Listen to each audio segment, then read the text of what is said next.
Today on the show, we have the House of Mouse headlines brought to you by LaughingPlace.com, your up-to-date resource for the latest Disney news every day of the week. This episode is being released on October 4th, 2023, and here's what's been going on in the world of Disney recently. The Disney parks planning for major investment, Walt Disney World's Fab 50 statues sticking around, a real-life bear shut down part of Magic Kingdom, and more. Hear the latest news from the Walt Disney Company in today's House of Mouse headlines. The Villas at Disneyland Hotel, also known as the Discovery Tower, is now open. As Disney states, the all-new tower features 344 guest rooms designed to immerse guests in the world of classic Disney stories while offering modern, just-like-home amenities only steps away from the Disneyland Resort theme parks. This 12-story tower is also the 16th Disney Vacation Club property and the first dedicated Disney Vacation Club property at Disneyland Resort since the Villas at Disney's Grand Californian Hotel and Spa opened in 2009. When entering the lobby, members and guests are greeted by a mural created exclusively for this property by beloved Disney animation artist Lorelei Beauvais. Elsewhere, the brand new Palette Pool area includes a splash pad featuring Mickey in his debut role. These areas are now open while the Palm Breeze Bar will open later this season. Whether you're staying at the Villas at Disneyland Hotel or not, you may want to check out the new area next time you're at the Disneyland Resort. Those who want to enjoy the Walt Disney World water parks several times in the coming months may be interested in a new seasonal pass.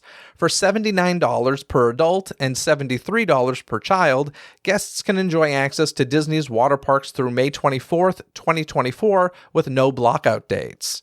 Since a standard day water park ticket is $69, for only $10 more, you can visit as many times as you want over half a year. Of course, at this time, only Typhoon Lagoon is open, but that's likely to switch to Blizzard Beach later this year.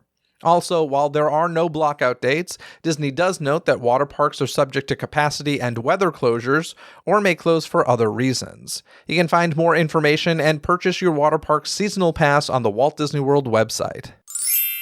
Walt Disney World currently has some solid deals for Florida residents. First, those in the Sunshine State can save up to 30% on rooms at select Disney Resort hotels in early 2024. These discounts are for most Sunday through Thursday stays between January 1st to February 22nd, and most nights from February 25th to March 24th. Most Friday and Saturday nights from January 5th to February 24th are also discounted, but to a lesser degree.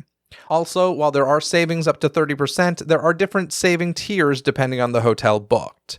Meanwhile, the resort has also announced the Disney Weekday Magic Ticket for Floridians. This ticket is valid Mondays through Fridays on days from October 2nd through December 22nd. A 2-day weekday Magic Ticket is $98 for a total of $195 plus tax, while 3-day tickets are $215 plus tax, and a 4-day ticket is $235 plus tax, which works out to just $59 per day. A water park and sports option can be purchased for an additional $35 plus tax. A Park Hopper option can be added for $40 plus tax, and Park Hopper Plus can be tacked on for an additional $55 plus tax. These tickets can currently be purchased on the Walt Disney World website. As you probably saw all over social media recently, Walt Disney World had an unexpected visitor last month. On September 18th, a black bear was spotted in a tree at Magic Kingdom. In response, much of Adventureland, Frontierland, and Liberty Square were closed off to guests for several hours.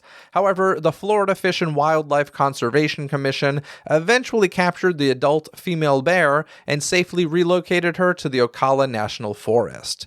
Luckily, no injuries or other incidents were reported, and hopefully the bear enjoyed her brief visit to the most magical place on Earth. And for the record, she did not visit the Country Bear Jamboree. Those planning to visit Disney Springs early in the morning will now have more parking options. As of this past weekend, the orange and lime garages, in addition to the watermelon and mango surface lots, now open at 9 a.m. The grapefruit garage on the opposite side of the street from Disney Springs will open to guests at 3:30 p.m., allowing guests to access the marketplace near World of Disney via a pedestrian bridge. Also notable is the secondary entrance from the Orange Garage into the west side between Splitsville and Everglazed will now be open on a permanent basis. As a reminder, the Orange Garage is accessible to westbound Interstate 4 drivers via the ramp exit off exit 67, while the Lime is located farther up Lake Buena Vista Drive towards Hotel Plaza Boulevard. With the new year just around the corner, Disney resorts around the world are selecting their new ambassador teams. At Walt Disney World, Serena Arvizu and Shannon Smith Conrad were named the 2024-2025 representatives, while the Disneyland Resort selected J.D. Young and Raul Aquino Rojas for the roles. Internationally, Disneyland Paris announced Jose Alfaro Navarro and Dylan Legras as their next ambassador team, and Hong Kong Disneyland revealed Bayan Si and Giselle Abejero as theirs. Congratulations to all of those new Disney Park ambassadors and other finalists. The longtime president and producer of Disney Theatrical Group is moving into a new role. Thomas Schumacher has announced that he is stepping down from his current position and will serve as Chief Creative Officer instead. As the name implies, in this new role, Schumacher will be able to focus more on the creative side of things and less on the business elements. Schumacher has been president of Disney Theatrical since 1999 and also previously served as president of Walt Disney Feature Animation. As for who will take on his departed duties, Andrew Flatt and Ann Quart will serve as joint executive vice presidents. Those who have the Chase Disney Visa or Disney Premier Visa card now have 3 new Marvel designs they can choose from. These options include a dancing baby Groot, the Black Panther, or a design featuring Captain America's iconic shield. Plus, in addition to the new designs, cardholders can now receive 20% off their first year of an annual Marvel Unlimited subscription. For more info on the cards and to view all 13 currently available card designs, you can visit DisneyRewards.com. And now it's time to bring in Kyle Burbank from LaughingPlace.com, looking extra spiffy today with his awesome blonde dyed hair, his cool green rimmed glasses, and I think a Mickey Mouse shirt that it is a Mickey Mouse shirt, yes, courtesy of our friends at Roosevelt's, featuring several Mickeys throughout the years. I love it. I just painted a picture for our lovely listeners, and that's Kyle today. Hi, Kyle. Hi, I'll describe Jeff for you. He looks exhausted because he's very busy, and he's wearing red glasses. And I don't know if you know this or not, but he's bald. And I've got a Midsummer Scream Halloween shirt on. Yes. Yeah, fitting the staying on brand. Staying on brand. It's Halloween, folks. It's Halloween, everybody. Anywho, welcome to the news, or welcome back to the news. You've already heard some news. Welcome back, Kyle. See, I am tired. I'm warning you now. I'm tired. Let's just jump into it because Walt Disney World's watercraft Blue Route has returned. And I know that this isn't really exciting, but I am so excited. They make stops at Disney's Contemporary Resort, Disney's Wilderness Lodge, Disney's Fort Wilderness Resort and Campground. And this route is a favorite for those hoping to resort hop or make their way to dining reservations at any of these resorts. Guests visiting Magic Kingdom can also take the watercraft to any of those resorts and then easily bounce between all three thanks to the Blue Route. Thank goodness is all I'm going to say. Like, water is my favorite mode of transportation at Walt Disney World. And this went away due to pandemic, right? Yeah, it hasn't been back since. And I imagine it's just a staffing thing as to why it wasn't. I'm not sure I've ever done this, but I have noticed post-pandemic that resort hopping is not as easy as it used to be. So I think this will help go a long way in that. It's the reason I haven't. There's so many resorts that I want to check out, and it's just trying to figure out like the best way to do it has been kind of daunting. So I think I'm excited to go do this next time I'm at Walt Disney World, which I think could possibly be in a couple weeks. It will be. I mean, I'll be in the area. I'm staying at the Dolphin, but what date? But I don't know if I'll actually get to go to Walt Disney World. I think I'm going to be there the 17th to the 24th. I'm going to be in Central Florida then. I leave on the 16th. Amazing. I'm there the 10th through the 16th, and then I'm heading up to Massachusetts. I have some breaking news for you, Jeffrey. Well, it's not breaking because I already warned you, but I'm going to be in Hong Kong. So I'm flying from Hong Kong into Florida for a friend's wedding. So that's why I can't be there any earlier, unfortunately. Oh, man. Skip the wedding and come hang with DePaule.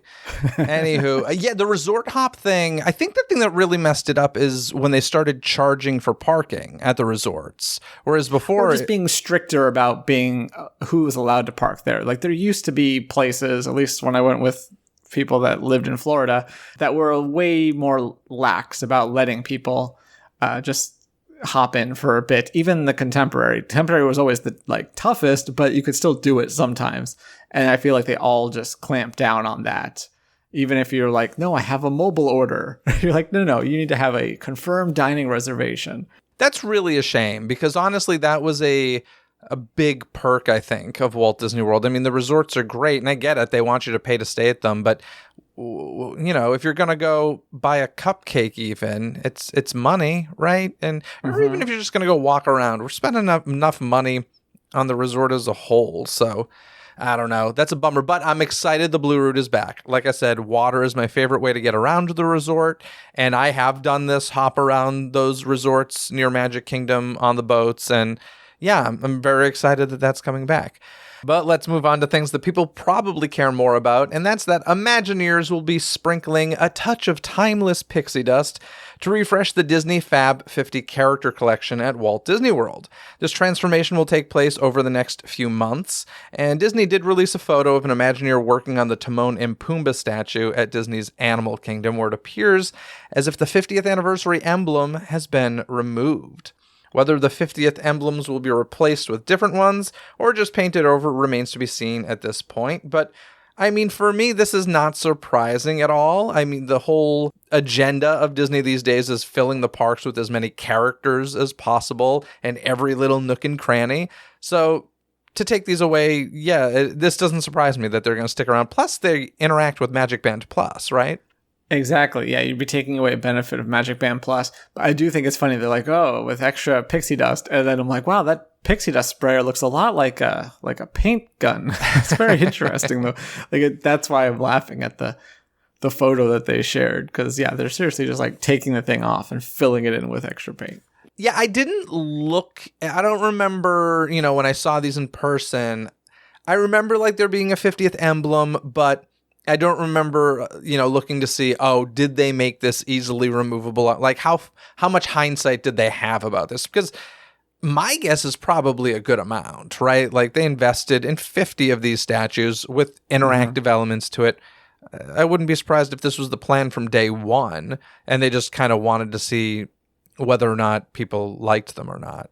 It wasn't as obvious as when Soarin' over California did the refurb at DCA and they had the hanging from California or over California. We're like, okay, yeah, that's a smart move. So you can hang the new one on, which was even smarter than we realized at the time because they keep bringing it back every year now. Yeah, I do remember that very vividly. The hanging sign that can be replaced. So yeah, good for them. So yeah, if you enjoyed those statues, I don't know how I feel about this I don't really care, to be completely honest, but I don't know. Did it take away from the park at all? I don't know.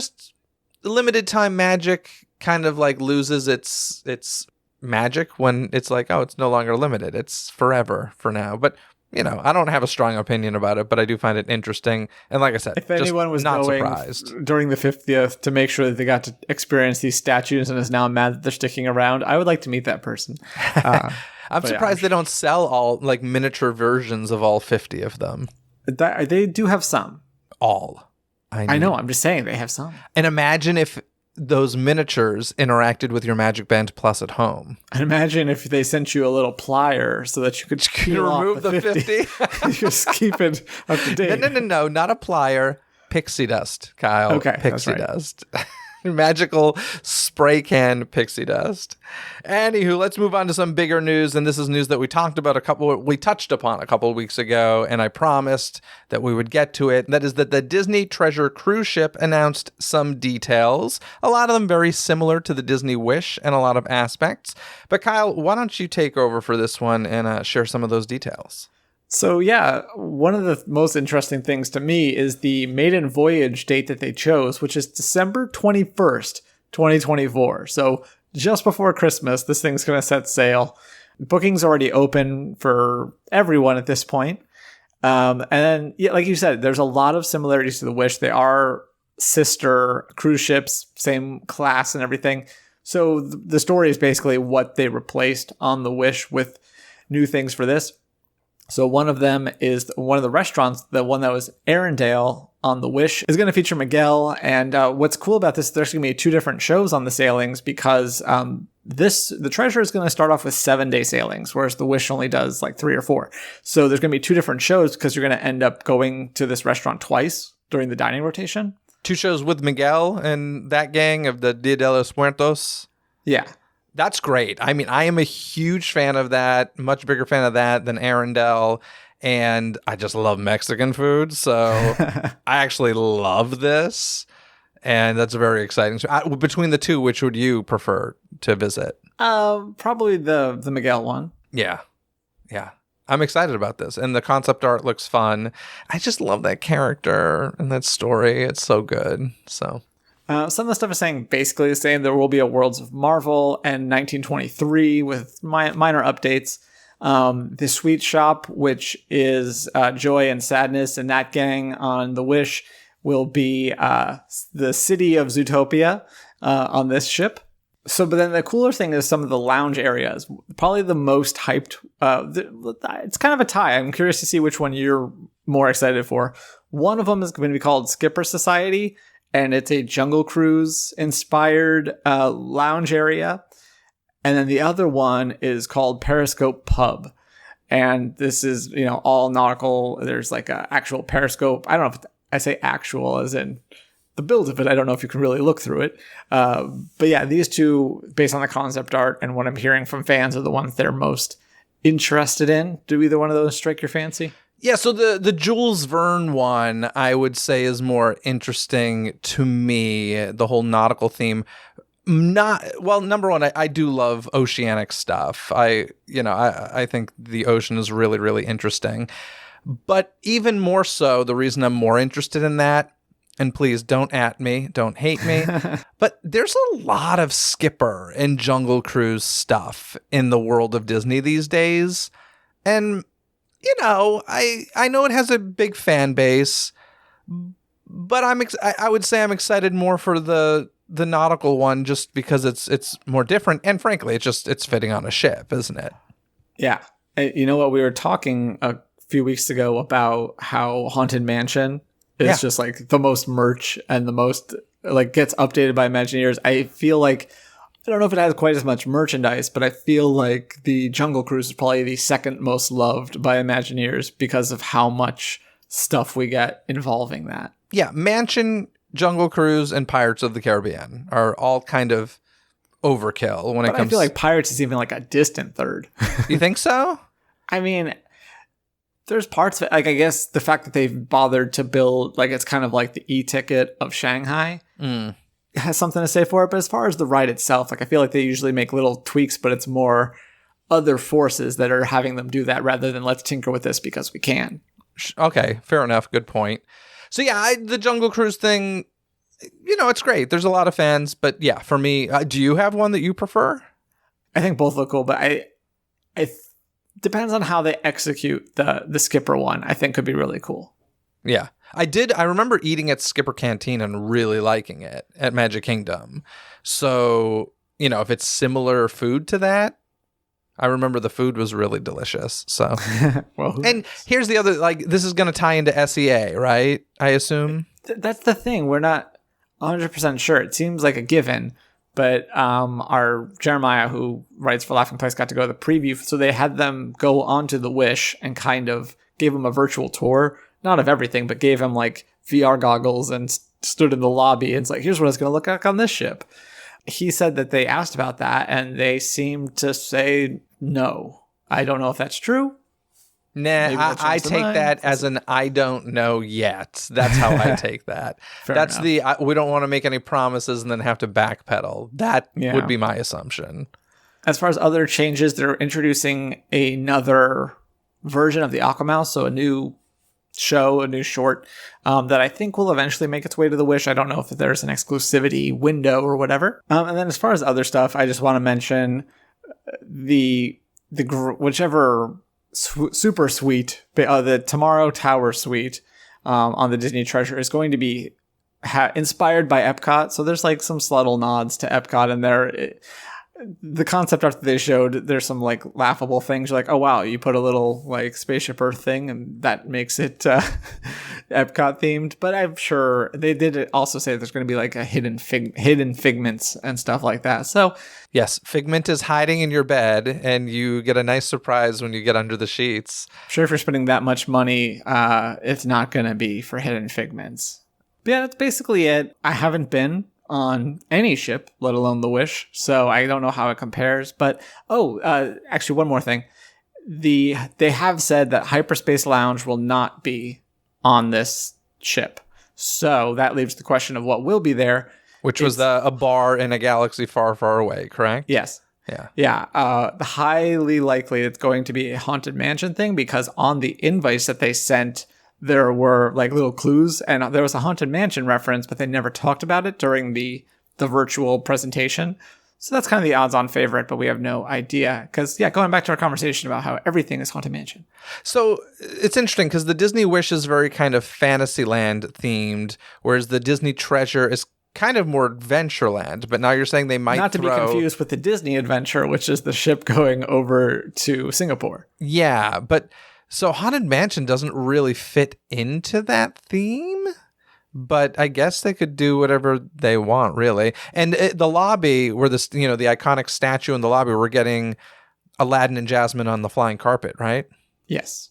That's kind of a nice statue. I like the statues. I really, the thing I like on the ships are the statues in the lobbies, and then the characters that they have hanging off the back, painting the name on the ship. Yeah, that'll be Peter Pan and Hook. Yeah, I just think those are like really fun little details on each of the ships. So yeah, Aladdin and Jasmine, I dig it. It's cool. It's a whole new world. A whole new ship for Disney to make millions on. But yeah, we still have, because they did this whole unveiling, it feels like it's right around the corner, but it's not sailing for another year and 3 months. It's called anticipation, Kyle. Maybe they'll get it on time and they'll actually be able to do previews instead of, doing like 2 of them, and it's kind of a mess last time. Was it? I don't remember. I don't recall. Well, they delayed it, and when it came, I think they were supposed to have a couple of cast previews, and I think 2 of them got canceled. I think the first actual sailing was like a media preview. I do remember that. Yes. Wasn't that because of COVID, though? That's probably why there was delays in shipbuilding, but yeah. Yeah. Alrighty. So that's it for the ship news, huh? That's it for the ship news.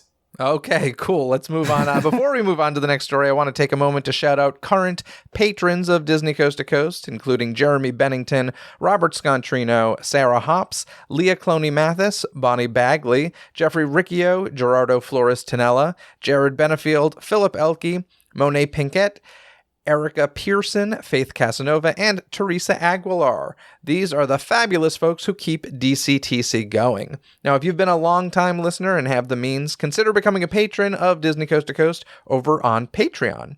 There you'll receive bonuses like live stream Ask Me Anythings, unreleased episodes, and more. You can check out everything offered by clicking the Patreon link in this episode's description, and thank you once again to my current patrons. So Disney is developing plans to accelerate and expand investments to nearly double for Disney parks, experiences, and products as compared to the previous approximately 10-year period.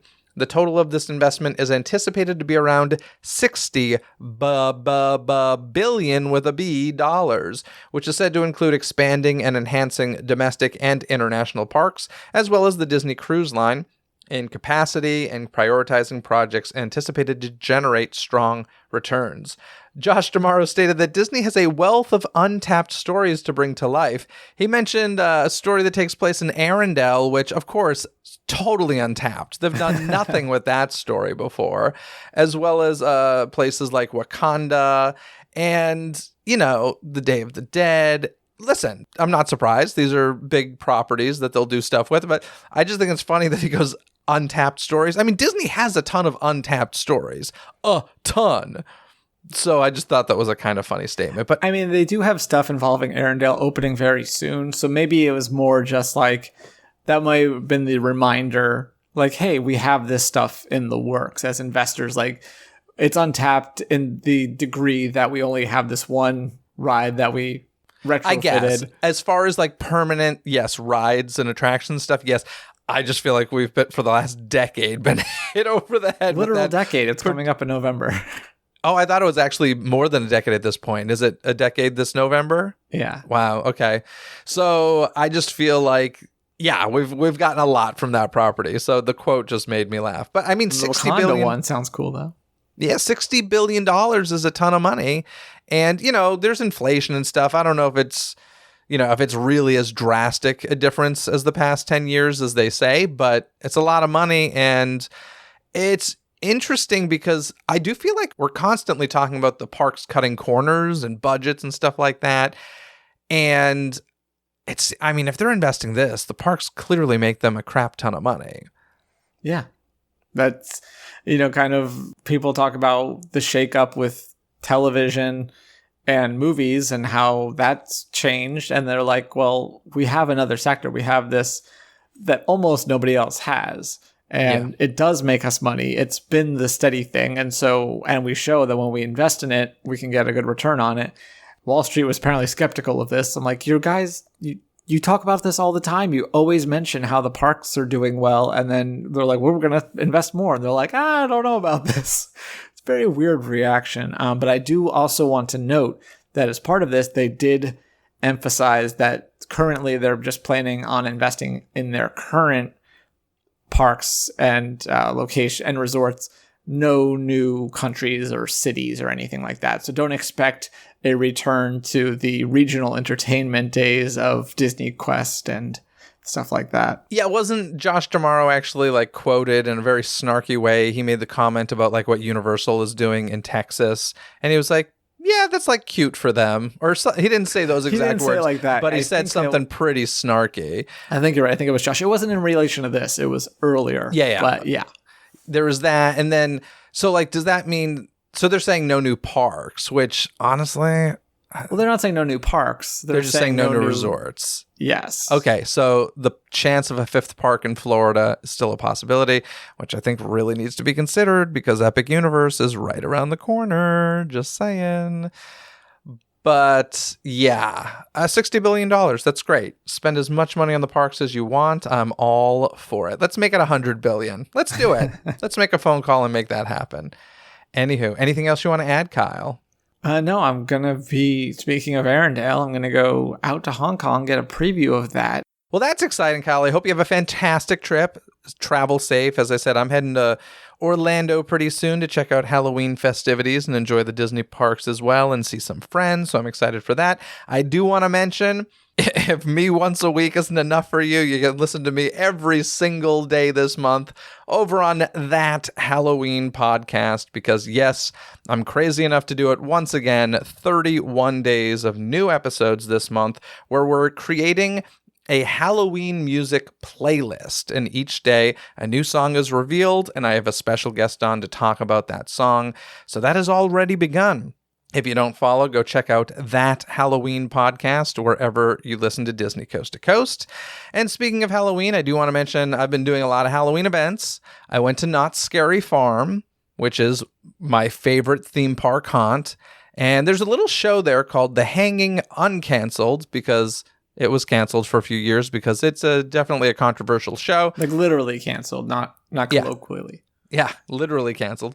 And did you hear about the little Disney tie and The Hanging Uncancelled? Yeah, there's a dragon that catches on fire, I believe. Yes, it was so funny. I was sitting there and I just see, obviously, listen, it's not as beautiful as Murphy was, but I see just this dragon head and neck come up from like behind the stage. And as you see it come up, I'm like, oh, I know what's going to happen here. And of course, it burst into flames. And there's always, if people don't know, Knott's Scary Farm is literally like 10 minutes from Disneyland. So they're always poking fun at Disneyland and The Hanging and just in general.